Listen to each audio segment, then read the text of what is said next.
No matter what kind of music you listen to, I love something that you hate. Against Me, Reinventing Axl Rose from the acoustic EP, because I'm a hipster like that. Against Me was a disappointment to me in the most obnoxious ways. I like to think that I wasn't so obnoxious that I would say that they sold out, but I definitely was way into them before they got popular, and that is so obnoxious, but it's just true. Against Me started as a folk punk project that was started in a basement, and it sounded that way. It was recorded in a room with like 20 people who shared your heart and your values. And it happens that Laura Jane is just an incredible songwriter. I very much immediately appreciated what a solid songwriter that Laura Jane is, and but the words that she wrote was definitely of the values of the punk rock world that we both came from. Very specific punk rock world that we came from that was radical, progressive, not nihilistic, very optimistic. There was definitely some rallying cries for our shared values, but also some criticism and nuance that is completely absent from most young people. It was encouraging, it was inspiring, and it was fun as hell. But for me, the band peaked and was over with Reinventing Axl Rose, because afterwards they went to Fat Records. I don't know why I had an issue with them signing to Fat Records, because like they're still a cool label, they're punk. I guess I do have a sonic preference. Like to me, it's like a little cleaner, but I guess I've never really loved any Fat Records band, but they're still cool. But I thought Against Me was even cooler. Because for me, like punk rock was in a small venue. Like that is how I experienced punk rock. I didn't go and see like the Ramones or the Sex Pistols. I was seeing my friends play shows. I was going to radical bookstores and seeing people do their art there. I mean, the Warped Tour is fine. I went to one because I got free tickets from their radio. But like that's not what punk rock was for me. The big bands of the punk genre never really made my tail wag. I didn't see myself in that scene.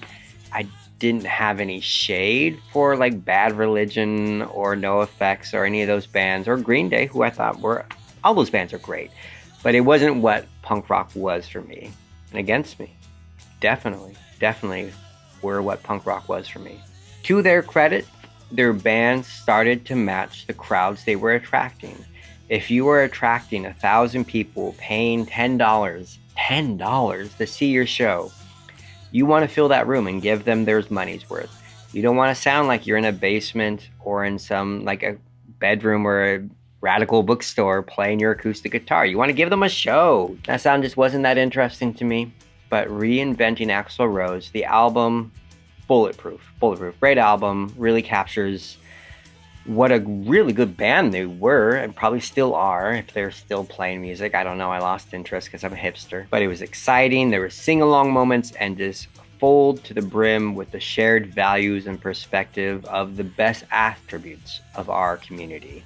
Laura Jane kind of pieced out of the Planet X folk punk record scene because they were throwing shade at her and her band for being popular and, you know, all the gossip mill about what they're doing with their popularity. And like we knew some people in common, and she shared her thoughts about how she was being treated and miscategorized. And I can see why she was just like, you're all a bunch of jerks. I don't think anyone's gonna know what I'm talking about here, but the people on the Planet X message board were also mean to me.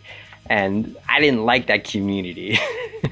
I could only imagine what it was like for someone who was like popular and like felt community with the people who would message on that message board, and they were kind of ripping her and her band to shreds. And like, yeah, I could see like, fuck that shit, I'm out. I don't want to throw shade. Against Me is a super cool band. I have a friend that Against Me was their introduction to punk rock, and fuck yeah. What a claim to fame to be someone's introduction to the underground. Anyone, any band who brings people into underground music should be so proud. So proud, even if they have to leave that community or that community kicked them out or whatever it was. Good for them. They brought people in. And they brought people in who were queer, not macho, progressive politics. Good for them. I'm just not interested in it. I don't like it. Reinventing Axl Rose. Had they not written the song, I would have no complaints against the band. But this song is the best description of what is better about underground music than mainstream music. You could actually just print these words on a flyer and I probably would have been just as moved by them. The fact that you can sing along to it, good for them, that's cool too, but I want a scene where the music is free and the beer is not the life of the party. That's what I have always wanted, where every promise is meant, if not kept. What a lot of grace in that. Every promise is meant, if not kept. Giving room for failure, but also just like recognizing the heart of the people who made zines and post-punk, emo-core, cassette tape labels. You're all my people and I love you. And the truth is, like, once they actually signed to a major label, not out of spite, I actually just stopped paying attention. I hear that the coming out album, Dysphoria, I don't know what it's even called. I hear it's good. I don't know, maybe I should actually check that out. I mean, but wouldn't it ruin a good story about me being such a chode that I'm just like, oh, their older stuff is better? I like a little bit of egg on my face, making me look like a jackass. I kind of like that. Maybe I won't check it out just for that.